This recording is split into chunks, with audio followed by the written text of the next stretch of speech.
Hello there and welcome back to part 2. So my name's Alex and I'll be taking around the inside of your new motor. What we'll be doing, cracking on with your main control panel, heating and hot water. Let's make way throughout the van showing all the bits and features. So, main control panel is just up here. Really nice and easy. You have 7 main buttons in this cluster just up here. So, starting from the top left.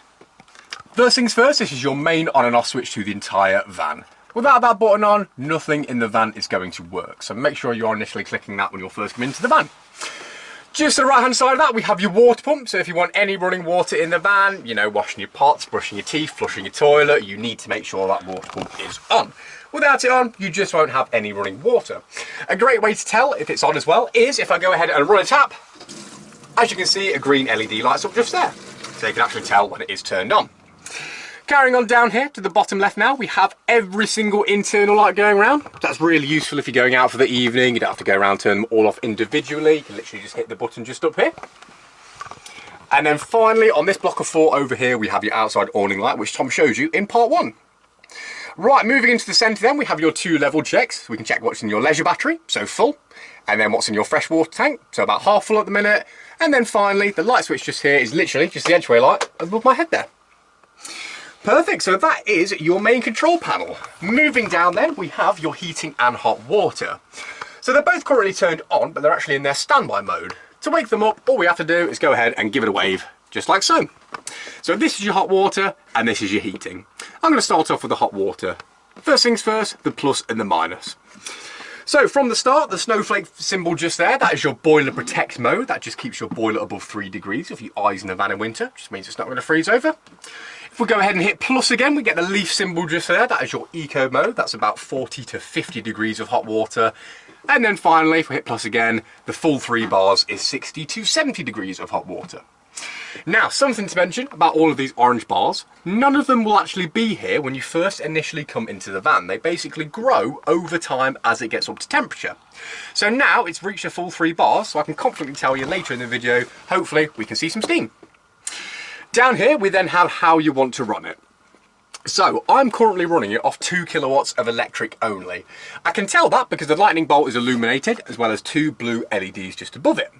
Now to change your kilowatts, if we press and hold, we have 1 kilowatt, 2 kilowatts and 3 kilowatts. Now bigger the kilowatt, quicker it's going to warm up, but obviously the more power you're going to be using as well.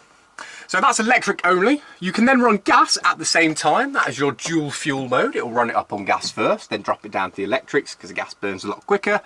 Or alternatively, if you're off-grid camping, when you're wild camping, when you're not hooked up on site, you can run it off gas only. So you can run gas on its own, electric on its own, or a mix of both together. Because I'm on site currently, I'm going to go ahead and run 2 kilowatts only. Moving over to the heating, it's the exact same thing. You can run gas, electric, either together or individually, just like so. Again, if you press and hold, you can change your kilowatts as well. The only difference between these 2 panels is you physically decide how many bars you want. So obviously, more bars you give it, more intense it's going to come through. So these bars you choose, these ones grow.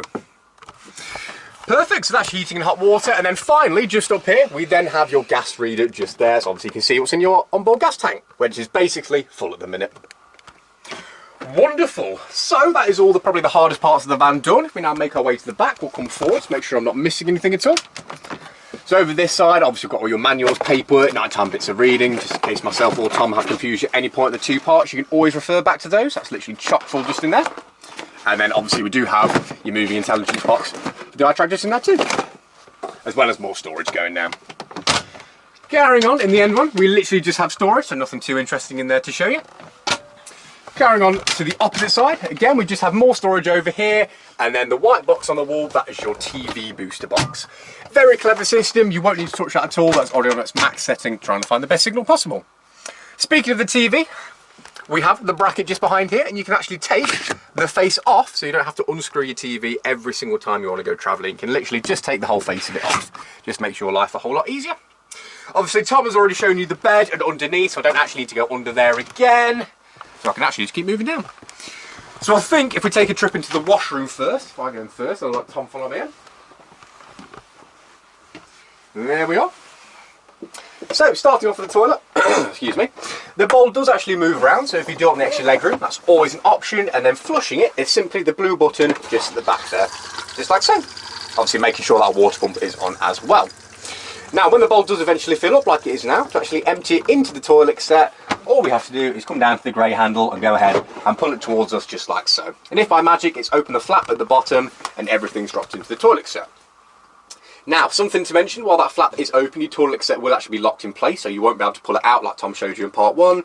To unlock it, all we need to do is go ahead and close that flap up, just like so. Now, just behind my head, we do have a little bit of storage space just up here. We do have your shower curtain just there, and a little bit of blue chemical just to get you going as well, to go in the toilet set. And then just behind me, we have your sink and shower. So if I show you a little bit of water coming through, as you can see, nice bit of pressure. And then using it as a shower, you literally just have to pull it out of place like so, and it goes just above my head, just over here. Now, two things, it doesn't auto-retract, so you have to physically feed it back in, but something to watch out for is it can also get kinked up just like so. So if you push it in and the pressure isn't once what it was basically, all you need to do is pull it back out and then rearrange it back in again. Obviously, that's absolutely fine, so don't need to worry about that now. Wonderful, that pretty much covers the washroom. Perfect, right, into the kitchen then. Starting off with the microwave just over here. This is only going to work when you're turned on and plugged in at the mains, and we'd always recommend taking out your microwave plate for travelling. You don't want this crashing around, rattling around, any possibility of breaking, so I'm going to go ahead and put this just behind, actually I'll put it just behind your passenger seat. As well, we do also have your sink cover just in there as well, but again, both need to go away for travelling. You don't want them crashing around, rattling around, anything like that. Just in the cupboard next to it, we do have more storage, as well as your microwave plug just in there. So if it's not working for whatever reason, just make sure you haven't accidentally knocked it out of place at all. And then moving down, we can go ahead and speak to you about your gas hobs. So, show you a little bit of gas coming through. Just like so you can see all those working. Didn't hold that one down for long enough. There we are. Then obviously it goes without saying as well, make sure your hobs have cooled down before putting this glass lid down. It is safety breakaway glass, it will shatter into a million pieces. Next up, just while we're up here, I'm actually going to go ahead and show you some hot water coming through. Hopefully we can see some steam. Sometimes these cameras do struggle to pick it up a little bit, but lovely, we can see that straight away.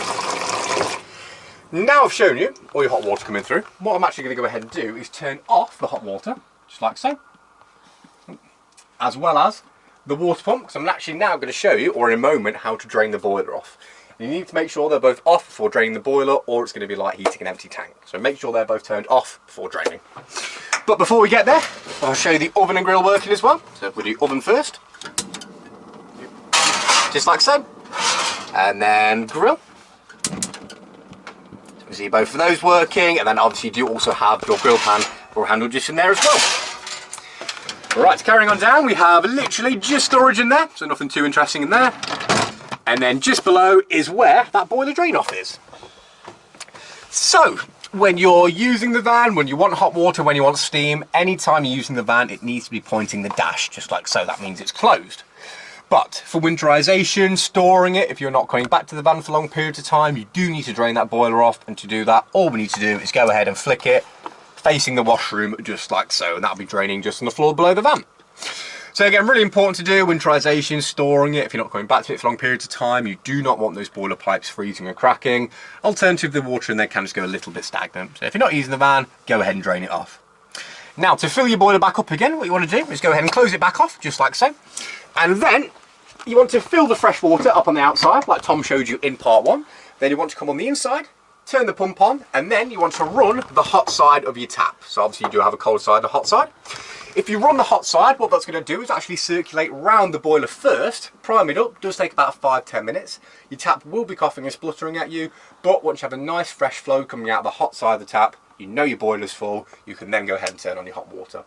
Like I've already mentioned, if you don't fill your boiler first, it's going to be like heating an empty tank basically, and that's not going to be ideal. Final thing, I know I keep going on about it, but it is worth just going around and opening up all the taps, just so you know there's going to be absolutely no water left in the faucet. So if I actually do that as well, it's in here, just so we know there's going to be nothing left in there to freeze, basically, worst came to worst. Right, final few things to show you. Obviously we do have your fridge just here as well. When it comes to opening up the handle, don't just yank on it, you want to push it to the right hand side and then open up just like so. A really nice bit of room storage in there with the freezing compartment at the top as well. And then we have our control panel just at the top. So once again, you have a main power button just there. A long press that will turn the fridge either on or off. And then if we press and hold in the middle like so, until it flashes at us. We can then control the temperature. So obviously more blocks you give it, colder it's going to be.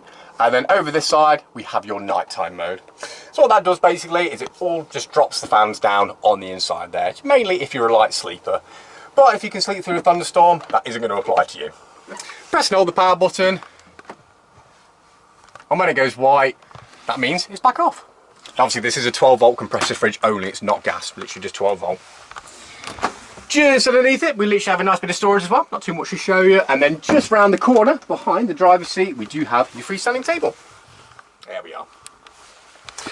Lovely, and then other than that, I do believe that is everything we need to show you. So what I'm going to do now, end this video here, send the van down to valet for its final clean, and it will be ready for your arrival. So there's two parts of help. Myself and Tom will be in on day of arrival. If you do have any more queries or questions, feel free to ask then. Alternatively, you can send us an email, give us a ring. Apart from that, we look forward to seeing you. Hope you have a safe journey either up or down to us.